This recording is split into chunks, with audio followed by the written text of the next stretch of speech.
자, 사도 바울의 선교팀은 총 4차에 걸쳐서 선교 여행을 합니다.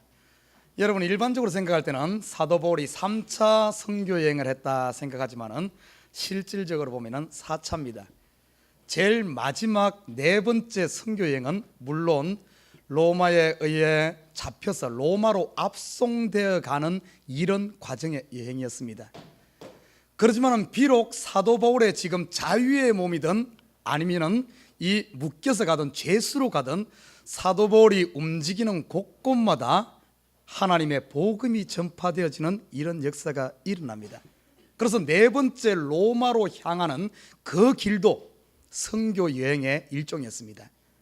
여러분, 로마로 향할 때 어떤 일이 일어났습니까? 배 안에서 유라굴라라는 큰 풍랑을 만나게 되고 그 배 안에는 276명의 선원들과 군인들이 타고 있었는데 그 폭풍 가운데서 그들이 다 예수 그리스도를 영접하고 구원 얻는 이 역사가 일어납니다. 그리고 결국에는 이 배가 파손됩니다. 파손되어 도착한 섬이 어딘가 하면 멜리데라는 섬입니다. 그때도 사도 바울은 죄인의 몸으로 묶여 있었지만은 그 섬에 가서도 복음을 전하는 이런 역사가 일어납니다. 사도 바울의 환경이 어떻든 저떻든 간에 그가 가는 길에는 이 복음 전파의 이 역사가 계속해서 일어난 사실을 보게 됩니다. 그래서 이 네 번째 로마로 향하는 이 길도 선교 여행의 일종이었어요.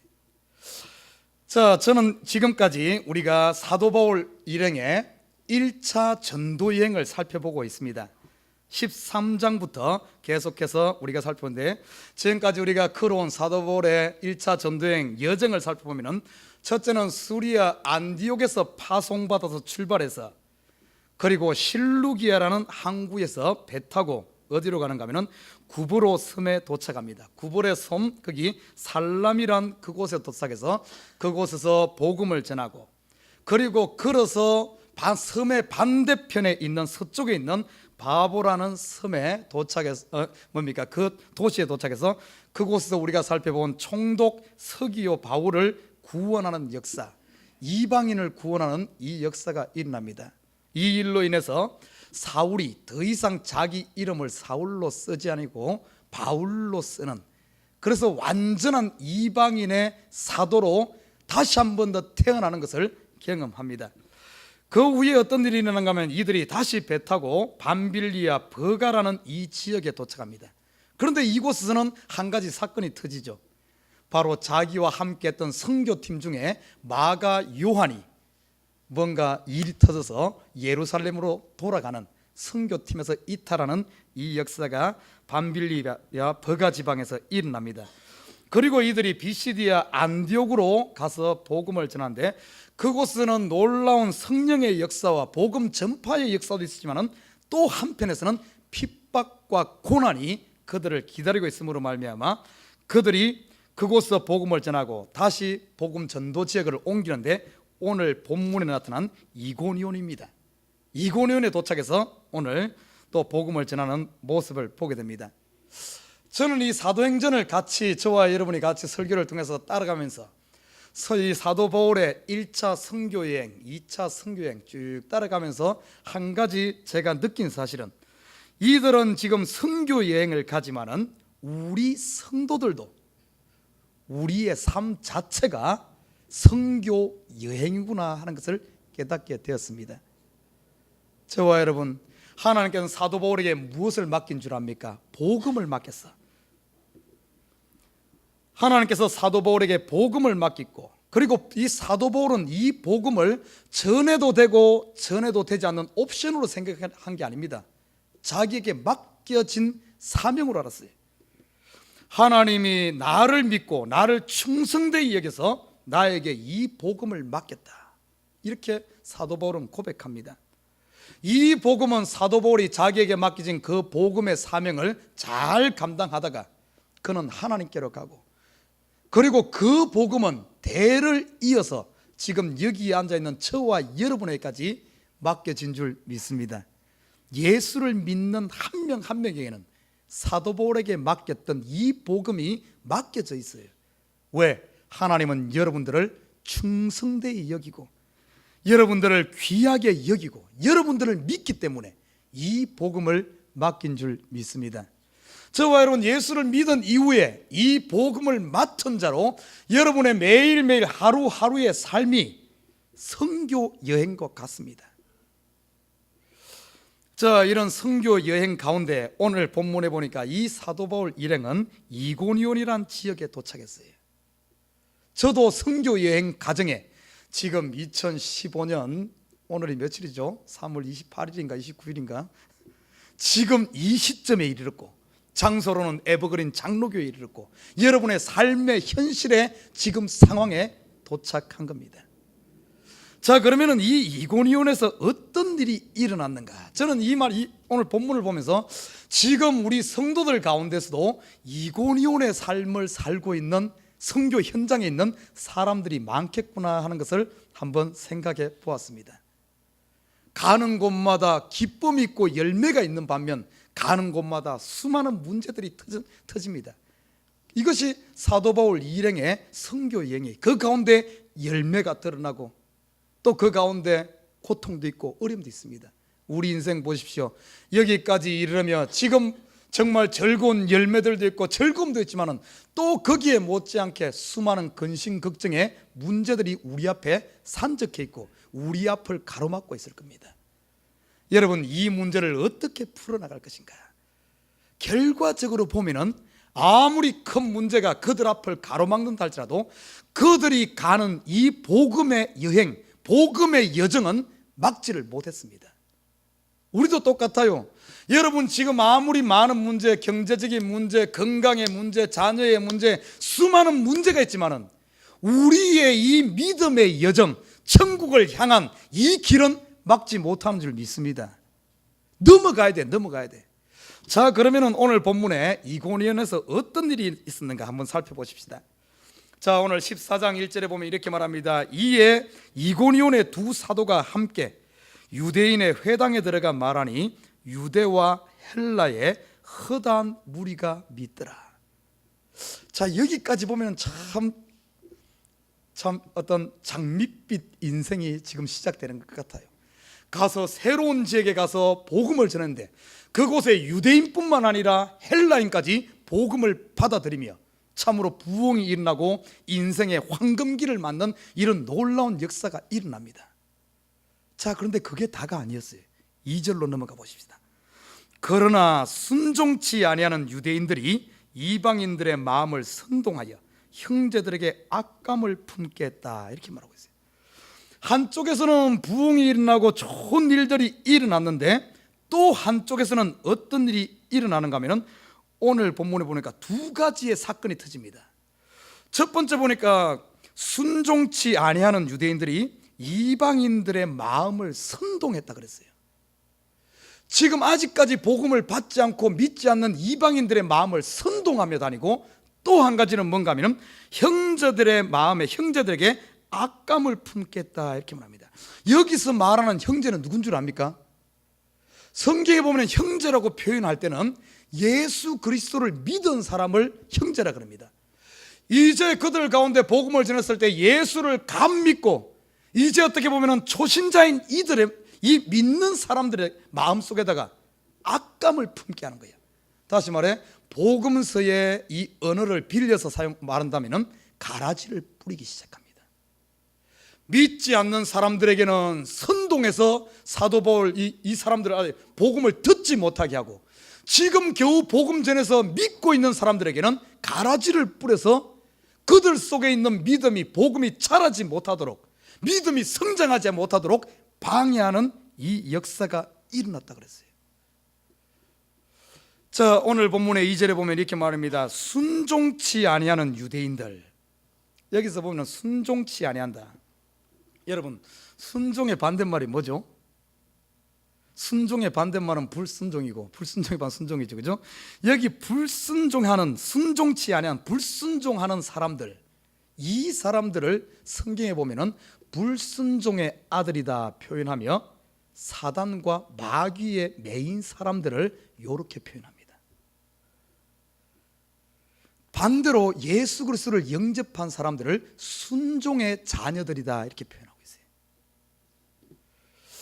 자, 오늘 이 본문 말씀은 어떤 의미가 있는가 하면은 지금 이 사람들이 복음의 역사가 일어나고 좋은 일들이 일어나니까 이들 가운데 사단에 사로잡힌 사람들, 다시 말해 복음 하나님의 말씀을 들으면 그 말씀을 받아들여야 하는데 받아들이지 않고 거부하며 대적하는 이 사람들이 그냥 가만히 있으면 되는데 그러지 않고 아예 다니면서 선동하고 복음을 받아들인 사람들에게는 악감을 품게 하는 이 역사가 일어났습니다.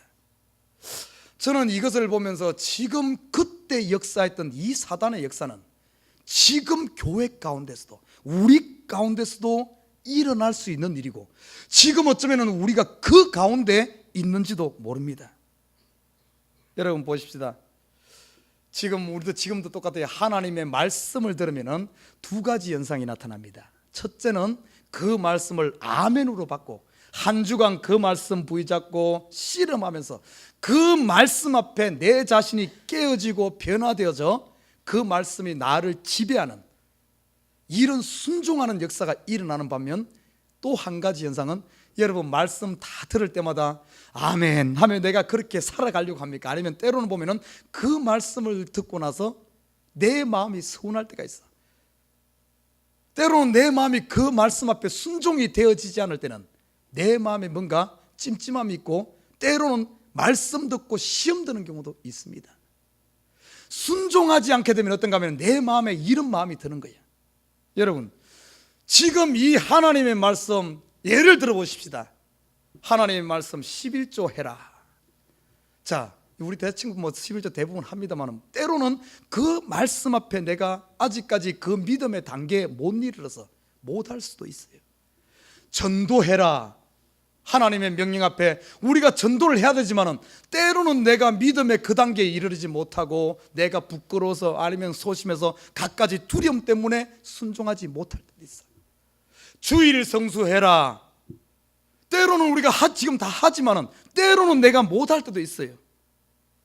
자, 그러면 이렇게 내가 그 말씀 앞에 순종이 안 되면 그냥 가만히 있으면 되는데 내가 내 믿음이 찰 때까지 그 말씀 앞에 온전히 순종되기까지 내 믿음을 키워서 그때가 돼서 순종하면 되는데 많은 경우에 어쩐 줄 압니까? 내가 그것을 못하게 되면 그냥 가만히 있지 못하고 내 스스로 내 마음을 위로하면서 내 마음을 정당화시킵니다. 그러면서 어쩐 줄 압니까? 그것을 다니면서 이제 선동하고 다녀. 선동하고 목사님 돈밖에 몰라. 맨날 또 11조 하라 그래. 목사님 또 교회를 부흥시켜 갖고 또 뭔 왕노릇 하려고 우리 보고 전도하라 그래. 뭐 하자 그러면 그런 일 많아요. 예를 들어 예전에 이런 일도 있었어요. 우리 교회가 1년에 미국 교회와 2번 연합 예배를 합니다. 연합 예배. 문화가 다르고 언어가 다르고 좀 불편하죠. 또 9시 반에 나오니까 얼마나 불편합니까? 불편하지만은 우리가 교회에서 정하고 이것이 하나님께 기쁨이 되고 교회의 유익이 되고 이러기 때문에 연합 예배를 하는데 때로는 그 9시 반에 나오는 게 불편해. 그리고 영어로 설교하고 이러니까 그게 못 알아들으니까 그래. 그러면 그냥 가만히 있으면 된대. 선동하고 다닙니다. 다니면서 막 또 괜히 막 욕을 하고 막 이러면서 다니는. 여러분, 우리 사람 마음이 그래요. 우리 마음이 내가 좀 불편하면 그것을 괜히 다니면서 내 팀을 만들고 내 마음을 정당하게 하고 싶어서 선동하고픈 마음들이 우리 마음에 다 있습니다. 여러분 누군가에게 서운하면 어때요? 친구하고 싸우고 서운하면 어때요? 그 친구에 대해서 다니면서 다른 친구에게 막 나쁘다고 이야기하지 않습니까? 선동하고 다니는 거예요. 설령 만약에 우리 마음에 선동하고 싶은 이런 마음이 들거든 여러분 이 시간 기억하십시오. 이것은 반드시 사단의 역사란 겁니다. 사단의 역사예요. 이거 그냥 하는 게 아니에요.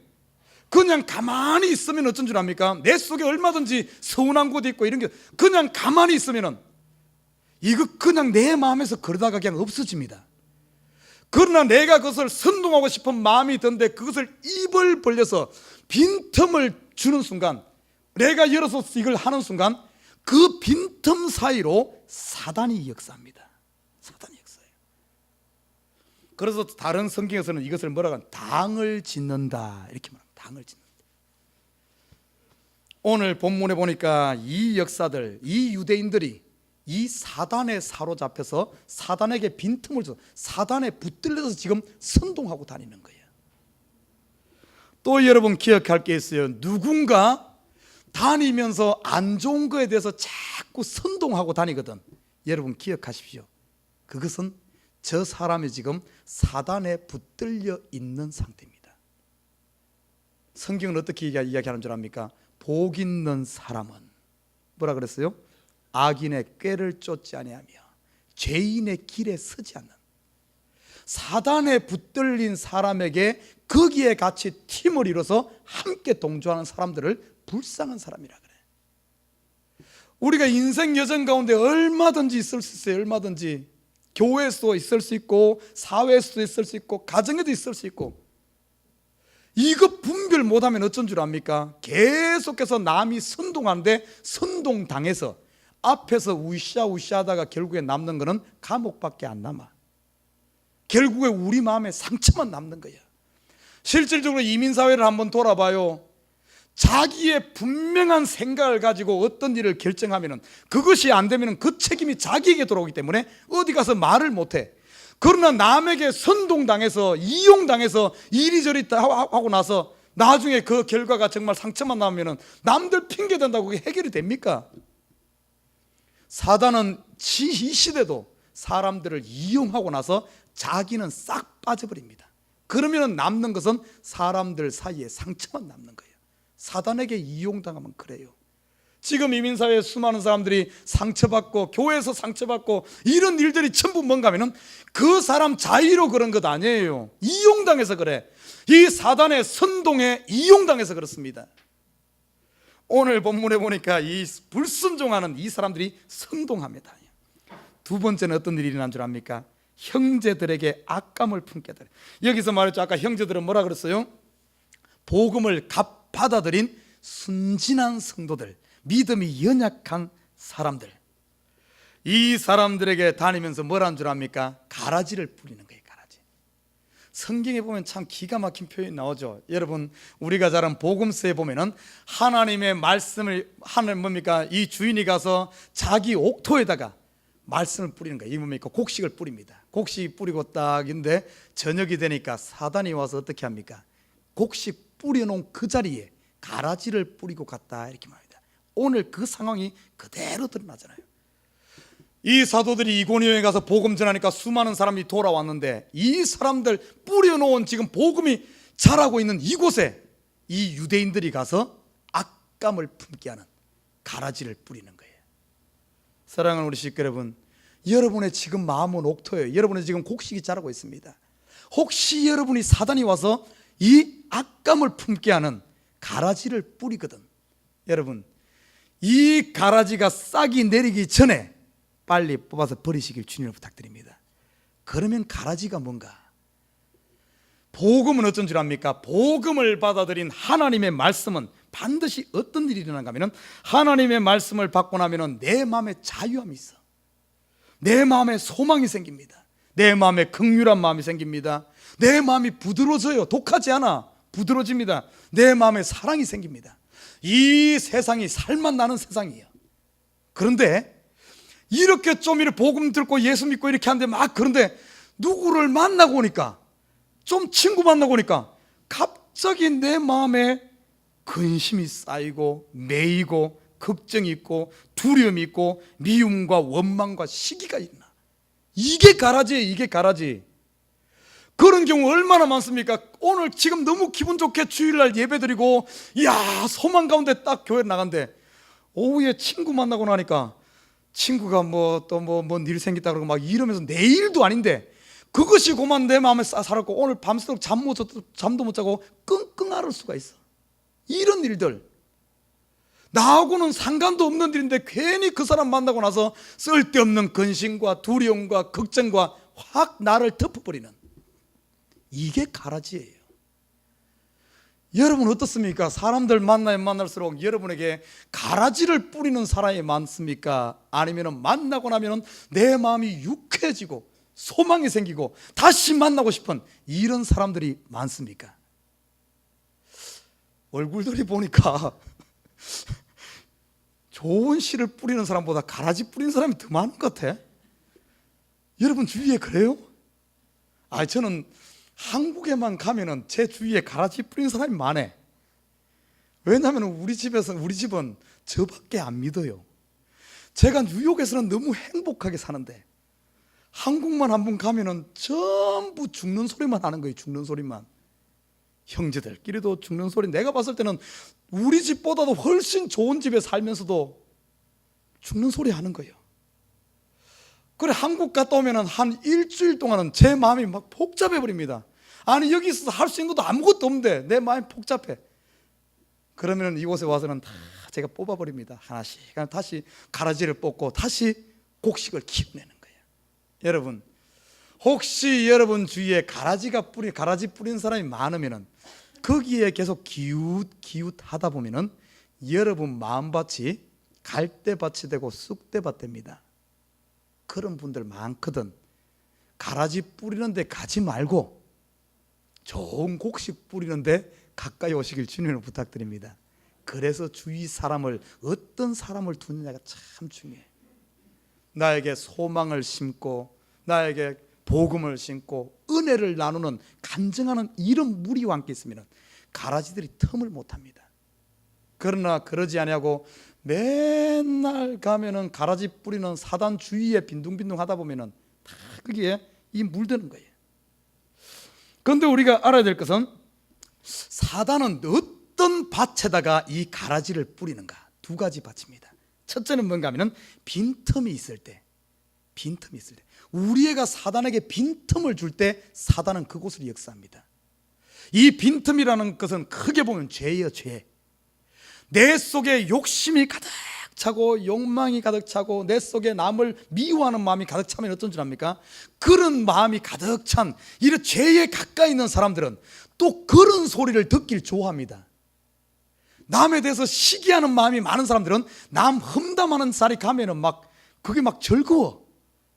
근데 즐거움은 잠시지. 잠시. 일시적인 거잖아요. 그래서 이 빈틈을 주면 안 돼. 빈틈을. 그래서 우리의 삶을 항상 빛 가운데 밝은 데 처할 수 있도록 우리의 몸과 마음, 우리의 눈을 거기에 두어야 됩니다. 자꾸 어두운 데 두다 보면 빈틈이 생기기 때문에 그 빈틈으로 사단이 역사해요. 두 번째는 뭔 줄 압니까? 불분명한 태도. 이게 문제예요. 예수 믿습니까? 믿는다는 말이야, 안 믿는다는 말이야. 그 다음에 또 오면 어쩐 줄 압니까? 또 물어봐. 교회 다닙니까? 예. 어느 교회 다닙니까? 저쪽에. 그러면은 분명히 어떻게 생각할 줄 압니까? 여러분 전도하러 온 사람이 많이 그런다면은 분명히 저 사람 교회 안 다니는데 다닌다 그래. 그럼 또 다음에 또 합니다. 교회 갑시다. 여러분, 우리의 태도를 분명히 해야 됩니다. 예수 믿습니까? 예, 믿습니다. 어느 교회 다닙니까? 에버그린 교회 다닙니다. 저는 그 교회 집사입니다. 다시는 여러분에게 전도하러 안 올 거예요. 사단이 와서 제지했을 때 뭔 소리 하냐? 나는 하나님의 자녀고 나는 예수 그리스도의 피로 씻으면 하나님의 자녀인데 내가 어떻게 죄질 수 있겠냐? 딱 분명한 태도로 하면은 아이고, 저 사람한테 갔다 그러면 괜히 창피만 당했네. 사단이 왔다가도 한 길로 왔다가도 7길을 도망갑니다. 그래서 디모데후서 3장 14절에는 이 사도 바울이 아들과 같은 이 디모데에게 어떤 얘기를 한 줄 압니까? 너는 배우고 확실한 일에 가라. 믿는 사람으로서 확실한 일에 거해야지 이것도 아니고 저것도 아니면 항상 갈등만 생기는 거예요. 사단이 와서 계속해서 가라지를 뿌리죠. 교회 오면 말씀을 듣죠. 하나님의 말씀과 이 가라지가 이 속에서 같이 자라니까 얼마나 갈등이 생기겠어요. 그러나 분명한 태도를 하게 되면 어떤가 하면 사단이 뿌리로 왔다가도 도망갑니다. 성경에 보면 계시록 3장 15절에 이렇게 말합니다. 이 어떤 불분명한 태도를 한 교회 이야기가 나옵니다. 라오디게아 교회입니다. 이 교회에 대해서 예수님이 뭐라 그런 줄 알아요? 네가 차지도 않고 덥지도 않다. 미지근하니까 어떤가 하면은 얼마나 힘들겠어요. 얼마나 힘들겠어. 여러분 혹시 신앙이 미지근하진 않아요? 이러니까 계속해서 사단이 와서 가라지를 뿌리는 거예요. 사랑하는 우리 식구 여러분, 분명한 신앙 고백이 있길 주님을 부탁드립니다. 빛이면 빛이고 어두면 어둠이지, 이 중간지대가 없는데 거기에 머무르려고 하니까 우리 인생이 예수를 믿으면서도 힘든 겁니다. 나는 우리 성도들이 여기에 머물지 말고 한 발 더 나가시길 바랍니다. 야고보서 4장 7절에 보면 이렇게 말합니다. 마귀를 대적하라, 그리하면 너희를 피하리라. 누가 여러분에게 가라지를 뿌리러 오면은 아예 그 사람 앞에서 제발 좀 그 이야기 좀 그만하라고. 여러분, 그 이야기 해야 돼. 누구 와서 목사님 자꾸 험담하려고 하고, 와서 교회 욕하려고 하고, 어느 집사 막 이렇게 막 왕따 시키려고 막 욕하러 가면은 여러분 어중쩡한 태도하지 말고 분명한 태도를 밝히며 거기서 한 발 더 나가서 그 이야기 좀 하지 말라고. 왜 그러고 다니냐고. 마귀를 대적하는 순간 어쩐 줄 압니까? 그 사람들이 한 길로 저쪽으로 도면 다시는 내 앞에 가라지 뿌리로 근처도 못와. 이렇게 만들어버려야 돼. 입을 닫아야 됩니다. 이런 사람들이 우리 교회에 몇 명 있으면은 절대 이 사단이, 오늘 여보십시오, 순종치 않은 유대인들이 와서 이방인의 마음 선동하고 형제들에게 악감을 품게 하는 이런 일이 없을 줄 믿습니다. 이런 일이 없어야죠. 그런데 안타깝게도 이 시대에 보면은 참으로 이런 사람들이 교회마다, 우리 삶의 영역마다 너무 많아. 이게 이고니온의 삶이 아니라 실질적으로 지금 우리 삶이 이고니온의 삶이 아닌가 싶어요. 자, 이런 문제가 일어났을 때 사도들은 어떻게 대처를 했는가 한번 살펴보도록 합니다. 오늘 3절 봅니다. 3절에 보면 이렇게 말합니다. 두 사도가 오래 있어 주를 힘입어 담대히 말하니 주께서 저희 손으로 표적과 기사를 행하게 하여 주사 자기 은혜의 말씀을 증거하시니, 이렇게 말하고 있습니다. 자, 오늘 본문에 보니까 아주 핵심적인 단어가 두 가지가 나옵니다. 첫째는 뭔가 하면 오래 있어, 두 번째는 주께서 하셨다, 이런 표현이 나옵니다. 여러분, 여기에 오래 있어, 사도들이 보통 보면은 복음을 전하다가 아니면 핍박이 있다든지 그러면 빨리빨리 다른 지방으로 옮겨간다든지 이렇게 합니다.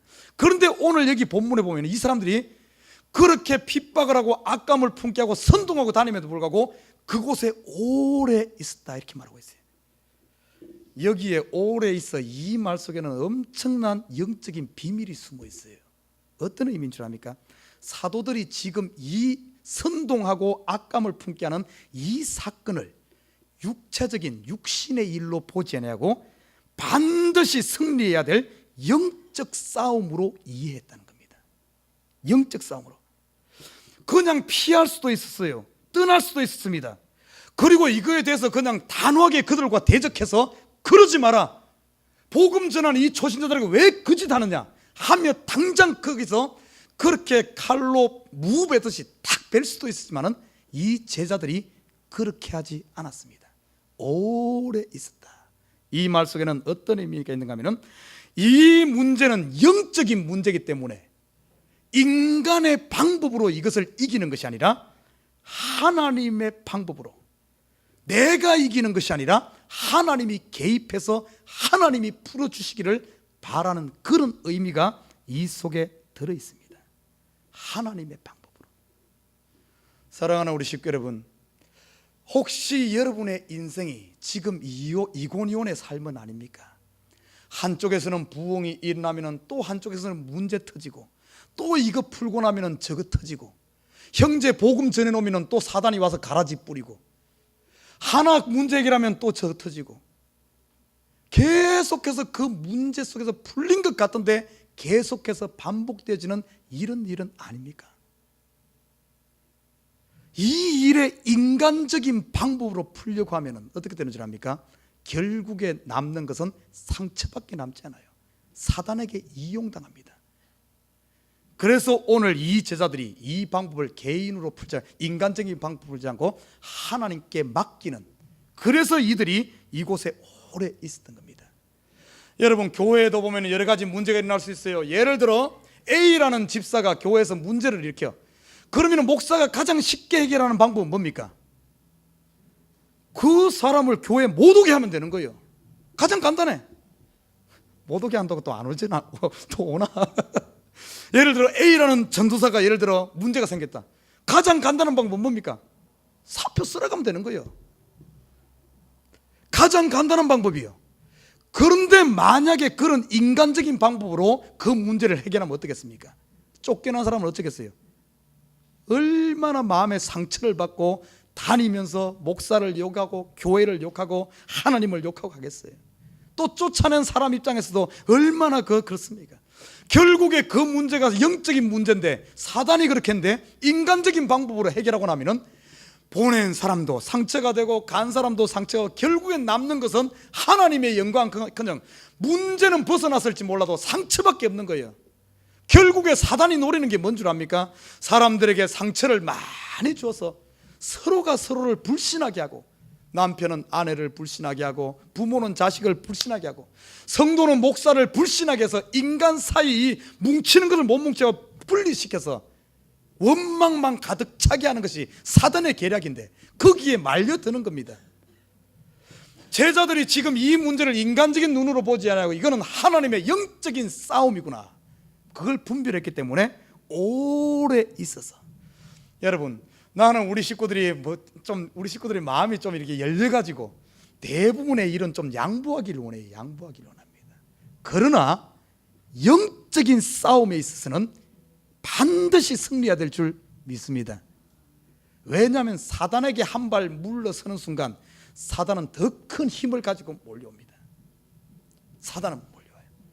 영적인 싸움에서는 지면 안 돼. 그래서 오늘 이 제자들이 오늘 본문에 보면 오래 있어 자기 힘으로 하지 않고 하나님이 역사하기를 기다렸습니다. 시편 46편 10절에 보면 이렇게 말합니다. 너희는 가만히 있어 내가 하나님 됨을 알지니라. 지금 제자들이 그곳에 머무르며 하나님이 하나님 되시기를, 하나님이 직접 역사하시기를 기다렸던 거예요. 이것을 쉽게 표현하면 어떤 줄 압니까? 지금 문제가 막 여기에 막 휩쓸렸어. 그 문제를 바라보다가 이 제자들이 이거는 우리의 힘으로 될 게 아니구나. 왜? 영적인 사단이 개입되기 때문에. 그래서 그 문제를 딱 내려놓고 문제에서 腾을 돌려서 그들의 얼굴을 하나님을 바라보는 거예요. 하나님과의 관계를 다시 한 번 더 회복하면서 하나님을 찾는 거예요. 제가 지난 월요일에서 수요일까지 기도원을 갔다 왔어요. 영성개발, 영성훈련 세미나가 있어서 뉴저지에 있는 수련을 다녀왔습니다.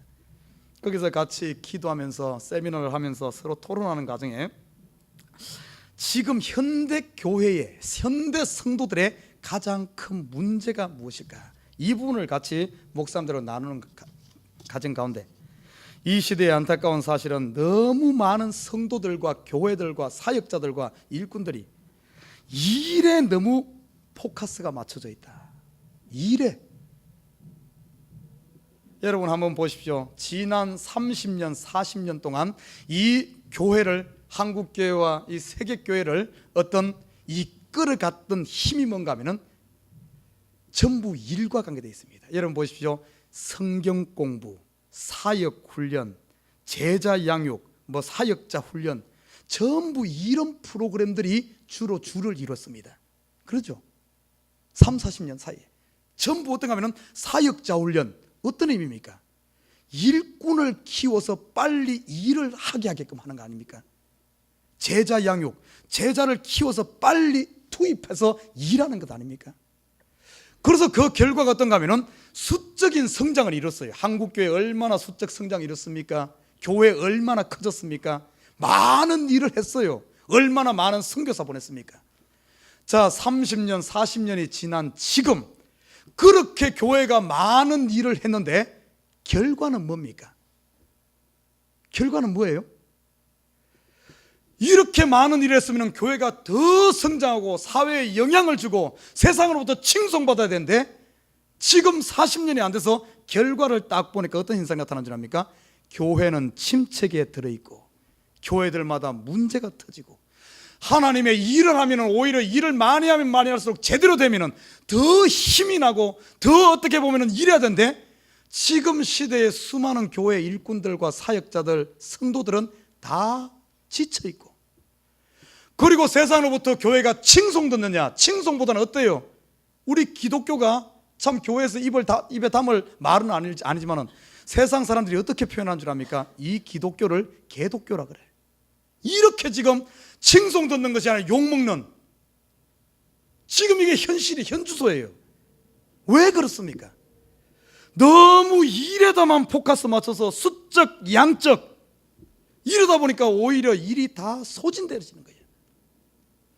그래서 지금 일어나는 운동 중에 새롭게 많이 일어나는 시대가 지금은 그런 제자 양육 막 뭔가 사역자 훈련 막 일에 포커스보다는 아니다. 이건 아니다. 그래서 다시 중세시대 때 일어난 수도원 운동, 영성 운동이 다시 일어나고 있어요. 하나님과의 관계가 바로 돼야지. 하나님과의 관계 바로 되지 않은 상태에서 하나님 어떻게 보면 일에만 치우쳐 있는 이런 모습들, 그 이야기를 같이 나누면서 오늘 저는 이 제자들의 모습을 봤어요. 그들이 지금 복음 전하면서 일에 포커스 맞추면서 하다 보니까 어떤 일이 계속 부딪혀. 그러니까 이 제자들이 거기에 인간적인 방법으로 하지 아니하고 딱 이 모든 일을 탁 내놓고 하나님 앞에도 오래 있어 하나님께 포커스를 맞추는 거예요. 사랑하는 우리 식구 여러분, 여러분 교회 나오는 게 힘듭니까? 하나님 일하는 게 힘들어요? 인생길이 힘듭니까? 내가 이렇게 주의 일 많이 하고 열심히 하는데 왜 이렇게 나는 소진대에 갈까? 여러분, 우리 자신을 다시 돌아보십시다. 지금 과연 주의 일하는 것이 여러분의 인생이 내가 살고 있는지, 아니면 하나님의 영이 내 속에 와서 하나님이 역사에서 오버플로하는, 다시 말해 내 속에 충만해서 넘치면서 하는 것인지, 아니면 완전히 바닥까지 드러난 우물에서 그 물을 끌어다가 지금 물을 주고 있는지, 우리 자신을 다시 바라보면 너무 이 시대 보면은 하나님 없이 인간의 방법과 인간의 생각으로 하나님 일을 하려고 하는 이런 일들이 너무 많아요. 그때 우리가 이 수련회에서 같이 나눈 것 중에 어차피 우리 인생은 가든 것 같아요. 여러분, 가든에 꽃에다 물을 주고 꽃을 피우기 위해서는 어떻게 해야 될까요? 여러분 마음밭은 하나의 밭이잖아요. 가든이잖아요. 가든. 어떻게 해야 되겠습니까? 이 가든에 물을 주기 위해서 첫 번째 할 수 있는 것이 버켓으로 물을 퍼다가 줄 수가 있어. 물을 퍼다가 물 주. 그러면 어째요? 매일 아침 저녁으로 물 퍼다 나기 힘들어. 요것보다 조금 두 번째 단계는 뭡니까? 좀 더 쉬운 방법은 물을 버켓으로 퍼올 것이 아니라, 옛날에 우리 수차란 게 있어서 발로 밟으면 물이 이렇게 하는 그런 방법, 수차로 물을 가든에 댈 수도 있습니다. 그러나 그것보다 더 쉬운 방법은 뭐겠어요? 수로를 끌어와서 가든에다가 수로를 끌어오면 더 쉽습니다. 그것보다 더 쉬운 방법은 뭡니까? 가든 가운데 샘이 솟으면 더 이상 물 줄 필요가 없어. 가든이 하늘로 활짝 열려서 하늘에서 비가 내리면, 단비와 늦은 비가 내리면, 이른 비와 늦은 비가 하늘로부터 내리면 더 이상 내가 물 주지 않아도 저절로 가든은 풍성해집니다. 하나님이 우리에게 가르쳐주는 방법이 뭔 줄 압니까? 지금 사도들이 우리에게 가르쳐주는 방법이 뭔 줄 알아요? 이 사도들이 먼저 복음 전하러 가는데 먼저 복음 전하러 가지 않았어요. 어떻게 했습니까? 그들 속에 충만하게 채워지기를. 그래서 오순절 다락방에서 그들 속에 성령이 충만하게 채워지니까 그냥 이 속에서 흘러 넘치는 걸 가지고 복음을 전했지, 그냥 자기가 한 것 아니에요.